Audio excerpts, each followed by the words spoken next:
YouTube, how's Ducky doing? Duff Films here. And if you're not jungling properly in Deadlock, you're probably playing the game at half power. The jungle is one of the fastest ways to build a massive soul advantage, but most players either ignore it completely or farm it at the worst possible times. And in this video, I'm going to break down how jungling works, when you should be farming camps, and how to turn the jungle into a huge economic lead. Because once you understand jungling, you'll start hitting item spikes way before everyone else in the lobby. And if you find this video helpful in any way, shape, or form, make sure to hit that like button and share it to a friend who sucks at jungling. But let's dive straight in. Now, jungle camps don't just start out being on the map right away, they actually have specific timers. And those timers are as followed. At the 2-minute mark of a match, the tier 1 jungle camp spawn. This shows a 1 arrow, and it respawns every 1 minute and 25 seconds. The reward is a base 60 souls that scales +5 every 5 minutes. Also at this 2-minute mark, boxes and the golden statues spawn around the map, so getting the boxes in your camp is really worthwhile to maximize your farming. The next major big timer is 5 minutes, and that's bridge buffs, so they respawn every 5 minutes. It doesn't matter what time you punch it at, it's on a 5-minute timer regardless. So 5 minutes, 10 minutes, 15, 20, etc. You get the idea. The buffs range from vitality, ammo, casting, or movement, and you always want to take them to deny the enemy. It doesn't matter sometimes in lane who gets it, as long as your team is securing the buffs, you're denying the enemy team that buff, so it's a win-win. But technically speaking, you would give it to your carry, the other laner that you're laning with, if they're playing a character like Wraith and Furnace, Haze, hyper carry type characters that excel extremely well with those certain types of buffs. But if you're not laning with that, might as well just pick it up for yourself. Find that you're at the 6-minute mark, so your tier 2 jungle camp spawn. These are on the map located with 2 arrows on it, and they respawn every 7-ish minutes. And the reward is a base 95 souls that scales +10 every 5 minutes. Then following that, you come to the 8-minute mark, where the tier 3 jungle camp spawn. These have 3 arrows, and they respawn every 10 minutes, and the reward is a base 160 souls that give a small spirit power buff in the later game. Another thing that spawns at 8 minutes is the Sinner's Sacrifice, or the Punch Machine. The objective grants 4 permanent buffs, but costs HP to hit. Now, if you're struggling to get the perfect hit, this is how to think about it. So the lights at the top act as a health or timing bar. To successfully clear it, you want to use heavy melee exactly when the 3rd light from the right is fully lit. That will guarantee you always get the best punch possible. Again, you want to use heavy melees to get the most amount of buffs. Then continue on to our last 2 major timers. You have the Soul Urn and mid-boss that spawn at 10 minutes. So the Soul Urn, spawning at 10 minutes, respawns every 5 minutes, and it doesn't matter what time you pick it up, it is always on a fixed 5-minute respawn. So 10 minutes, 15, 20, 25, and so on. So basically, this gives a massive team souls plus 1 ability point for the carrier as well. So scaling after 25 minutes, the rewards increase to 3,500 plus shared souls. And to force a drop, you want to hit the carrier with a light melee, heavy melee, or melee-esque ability, and they drop the urn. Now, there is also a comeback mechanic with the urn. It's about 10% if you're up 10% of the economy, or if you're up 10% in terms of souls, the enemy team will have a comeback urn, and vice versa. If you're down 10%, you get a comeback urn, and it will be more favored to your side of the map, and vice versa. Then the last timer is the mid-boss, which respawn timer is shown on the map after you get rid of the mid-boss or delete it. It's also there as well, but basically it gives faster respawns plus HP and fire rate and an instant revival crystal. You only get 3 revives after you secure all 3 shards. To finish, you want to hit the crystals in the pit 3 times with a heavy melee to claim it. It's always a big team fight. You never want to go for it at 10 minutes. It's usually a little bit later on to the match you want to start thinking about it, but you get the idea. Now that you got a good understanding of all of the timers, let's talk about a ultimate efficiency flow of what everything would look like. So just to give you an example of everything that's going on, you can see that the timer is about 120 to 130-ish, right? At this stage of the lane, your whole idea and theory is to completely push the wave into the enemy's tower as quickly as possible, because at that 2-minute mark, things like the tier 1 jungle camps will begin to spawn, and boxes as well as the golden statues. Pushing the wave into the tower allows you to move around, collect the boxes, collect the statues, collect the tier 1 camp if need be, while the wave is pushing back into you because they will be clearing it off of their tower. You can see once that 2-minute mark hits, our wave is pushing into the enemy tower. This means it's free to box. You can easily box, and again, by just paying attention to the wave on the map is how you can quickly and efficiently collect all the boxes statues. Now the big question is, why are we doing this while our wave is pushing their tower? Well, basically you're just going to be sitting under their tower anyway, so there's not a massive point, and you're just going to be losing souls because they're going to be confirming their souls that they're getting off the minions, because the enemies will always have an advantage over their own souls or minions they're collecting. And like I stated it in a previous video, wave minions are a better source of souls than anything else in the entire game. So making sure you collect the souls is a must. And it's pretty much the whole idea and biggest macro thing you have to think about in this game is making sure your wave is always pushed into the enemy tower. Of course, there's a whole bunch of factors that play into this, whether you need to freeze the wave, you need to kill the healer minion as fast as possible. There's a whole bunch of different ideas and theories, but this is just a bare basics video, nothing too advanced or technical yet. And if you want to see one of those videos, let me know in the comments down below. Now skipping ahead, as it's getting closer to 5 minutes, you want to start shoving the wave again super aggressively, because this is when you're going to be positioning and posturing for the buff on top of the bridge.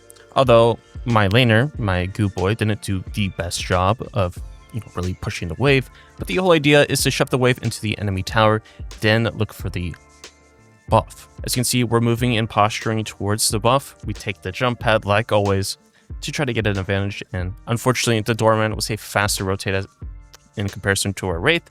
But as I'm coming back to lane, I'm hitting some boxes. I definitely could have hit a lot more, but the wave is crashing into our tower, so it's faster to skip those boxes and just go for the wave so I don't miss souls. Because again, prioritizing the minion wave, or the trooper, the candle troopers, whatever you want to call them, is a higher priority than boxing. And just staying on this to further elaborate on the idea, you can see we're about to hit the 6-minute mark. That means the tier 2 jungle camps are going to go ahead and spawn onto the map. You can see at 6 minutes, all of the tier 2 camps spawn in, as well as some of the other camps are also getting refreshed. Basically, the same idea applies as to when we're boxing or going for buffs. You either freeze the wave in a pretty decent spot for yourself, or you shove the wave. In this instance, they're down one laner, so we can easily shove the wave. And again, at this time, we use this opportunity to go ahead and go for tier 2 camps, extra boxes, or anything of the sorts. As you can see, wave is shoved, we hit the tier 2 camp. We'll repeat this process over and over until the laning phase is over, or you get a relatively good idea of the situation at hand. But again, bare basics video. This is kind of the approach, or the simpler approach to everything. The wave is pushing back into the tower, so you go back to your guardian, go back to the wave to catch your wave and don't lose out on free souls. So then now we're approaching the 8-minute mark, which is another major timer. This is your tier 3 Incinerators. So again, you can see on the map, the tier 3 icons spawn in. These are your relatively difficult camps, your more challenging camps. It's probably in your best interest not to go for them right away, because they do require a lot of damage, and they do require, being able to not take a lot of damage as well. But typically, after collecting the wave as quickly as possible, I would then go for one of these side centers, because the side centers grant you buffs and bonuses and some extra souls. I think it's very important to grab them, even if there's not a Rem in the game, because Rem can easily steal the centers, but just getting them off the map and getting them off a cooldown is a great idea, because it allows you just to maintain that opportunity of continuously gathering souls whenever. This to kind of re-emphasize on how to always get the centers perfectly. You can see you smack it a couple times with your heavy melee, you let it light up. Once it's at the 3rd light, that's when you do the heavy melee and you're guaranteed it. Now you can light melee it once it hits that jackpot, as I like to describe it as, but you will get less buffs and souls, so it's always in your best interest to go for the heavy melee. But of course, if you can't pull off that heavy melee, if there's some sort of external factor impacting you in that current moment, trying to get at least the light melee off is always better than nothing at all. So just try to keep the heavy melee in mind. Almost like the game is set up in a specific way, it's the same idea. We're getting close to that 10-minute timer, which again will spawn in another bridge buff. Pressuring the tower, trying to get a pick, doing whatever we can to really just shove the wave into the tower. Again, we're approaching that 10-minute mark, trying to deny souls as we go on, but the whole idea is to posture for the bridge buffs as best as possible. In this scenario, the right side has a really good advantage, and if you look at the mid lane, they're also in a stalemate, I would say, but we can use this opportunity to go ahead and go for the bridge buff. Again, we're pushing the wave into the enemy as fast as possible so that they they lose more if they went for it than gaining souls. That's the whole idea of shoving it, because they're going to be losing a lot if they went for that in that position. Otherwise, the other laner would have to freeze the wave, and it opens the opportunity for other things to happen.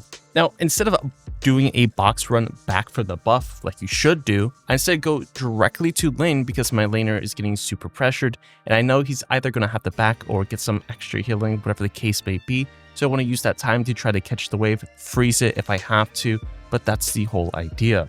Now, also at this 10-minute mark, you can see that urn spawns on the map, as well as the mid-boss. You can see it by lighting up in the center of the map. Again, they both spawn at 10 minutes, but you don't have to go for them instantly. It all depends on what type of urn it is. Recently, they made some changes to where it'll actually show you if it's an advantage or a disadvantage urn or a neutral urn, which is pretty cool. A really good change that I think was definitely needed in this game. Again, I believe it's about 10% of the team's souls, around that number. If the enemy is up 10%, it'll be a advantage urn for yourself. If you're up 10%, it'll be a disadvantage for yourself. And basically, disadvantage or advantage urn means that if it's an advantage for yourself, it's going to be spawning on your side of the jungle. If it's a disadvantage, it's going to be spawning, well, on their side, the turn-in point at least. Now, some quick tips when it comes to farming. So in your tier 1 jungles, you can actually melee 2 of the creeps at the same exact time. I like to call them mini Mike Wazowskis because they have the one eye, but of course they're labeled as something else in this game. But you get the idea. You can melee 2 at a time, so it allows you to farm a lot faster. Of course, this applies mainly in the early stages of the game, not necessarily in the later, but this is just the clip I have to show. Now again, I just really want to further emphasize and talk about again is all about map priority. I'm going to really try to show this on the map as best as possible. So right now, on the right side of the lane, you can see, there's 2 laners. We have a pretty good advantage here because we are shoving the wave. We know that at least 3 enemies are on the left lane because one of them recently showed. There's a lot of jungle camp priority on our side, so it's in our best interest to really shove out the wave as fast as possible so we can collect all of the jungle. Now, I can't emphasize enough how important it is to get lane priority when it comes to farming the jungle camps, because I know a lot of people are in an Ascendant, even all the way up to Eternus, the highest ranks, that don't shove wave and they just farm the jungle. If you don't shove the wave, you lose so many souls because, like I've been stating, the minions in the lane give you more souls than the jungle camps and anything else. So pushing out the wave, then hitting the jungle is a lot more important.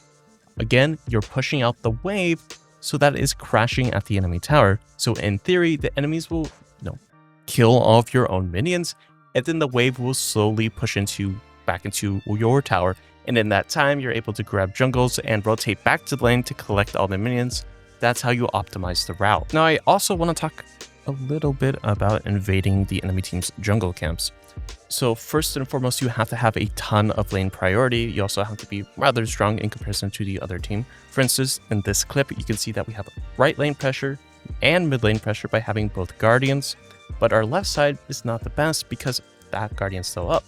But basically, because we have those guardians, we're able to actually invade some of the jungle camps of the enemy team, particularly the ones on the right side, so in between blue and green, because that's going to be safer in quotations. Because if you're going to posture for the left side, you have to understand that they have their guardian up still, so they still have quite a lot of lane pressure. So they're more likely to rotate from yellow to blue than, say, blue to green. because more enemies are probably going to be playing on that side because they still have a major objective trying to push. Like I said, I'm not the best at, explaining things, but hopefully this is kind of helping.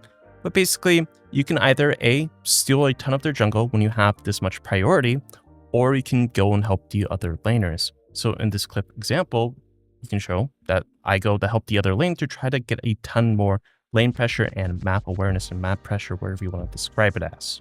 So after we get the Guardian on yellow, we have a lot of lane pressure on all 3 waves, for the most part. So in this time, I go ahead and steal their center sacrifice. Now, in reality, this might not be the smartest play because essentially it's all a question mark of where the enemy is. And all I'm getting is the center sacrifice, then I'm leaving 2 of the minions.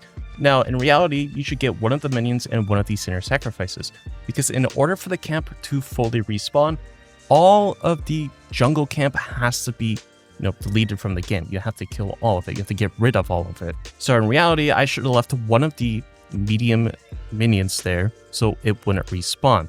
That's the whole idea when you're invading. Typically, you want to take most of all of the farm and just leave 1 of the minions so that it messes up their timers, and you will always have the advantage in the later game, in the later stages of the game, if you continuously invade the enemy jungle camps.